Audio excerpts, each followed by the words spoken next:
Hi, this is Dr. Shannon Wong. I'm an ophthalmologist at Austin Eye. I'm going to demonstrate my usual technique for eye LASIK surgery using the IFS femtosecond laser made by AMO.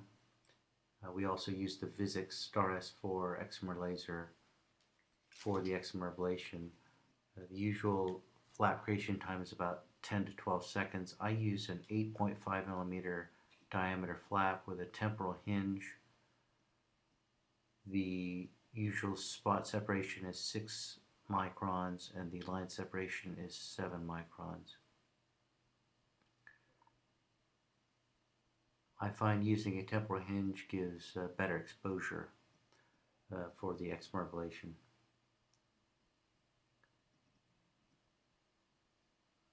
While I do make the flap, I do not use a speculum of any sort. However, I do use a speculum, of course, for the excimer ablation.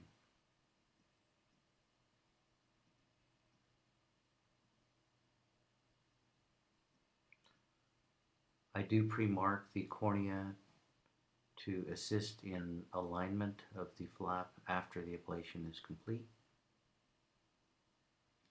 We use a Cybele flap lifter made by Rhine Instrument Company, and my technique for lifting the flap made primarily here is to separate the edge of the flap first with one end of this instrument and go all the way around from one edge of the hinge to the other edge, and then I'll simply turn the instrument to use the other side, and then I will lift the flap using several passes. I'm careful to point the tip of the flap downward so as to avoid any inadvertent risk of perforating the flap in any way.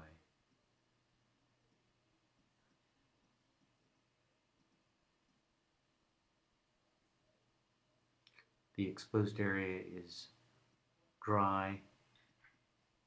That's one distinct advantage over a microkeratome.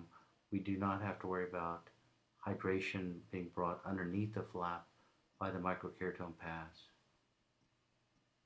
If there's any wicking of tear fluid onto the edge of the flap, I just gently absorb it with a microfiber sponge. We engage the iris registration of the Vizix laser. This patient had about a 55 to 59 second ablation time. She was a -9 myopic person with astigmatism.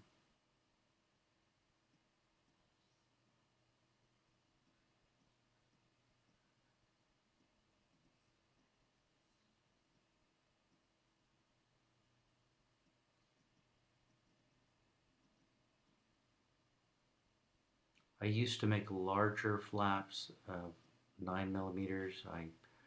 For several years, I've just used the 8.5 millimeter flap diameter, and it seems to work very well.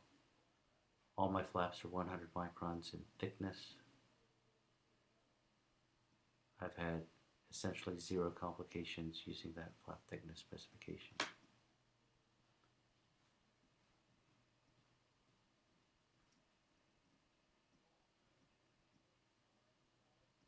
This is a custom ablation using the Vizix.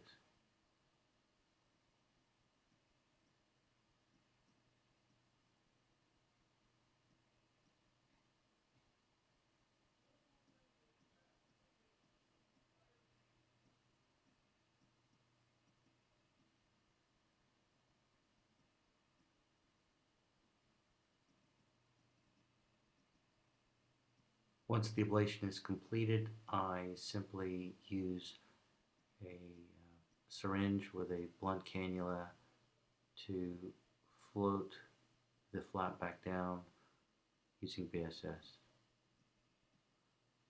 I do wash underneath the flap to remove any debris that may have become adherent to the undersurface of the flap. I'll then direct my attention at the gutters of the flap to make sure they're adequately realigned, and then I'll realign the marks of the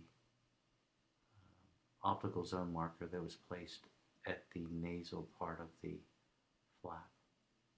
This again is a temporal hinge, and I pre-marked the nasal aspect of the flap before I lifted it, and I'll re-approximate those marks.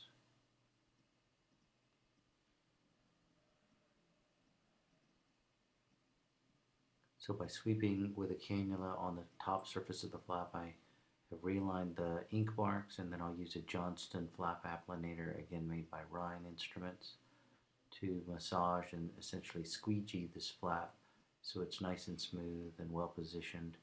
This is an IFS flap where the edge architecture of the flap is about 120 degrees, and it's supposed to create a very strong flap adhesion. So the flap is biomechanically stronger than it would be if we had a flap edge angle that was less than 90 degrees.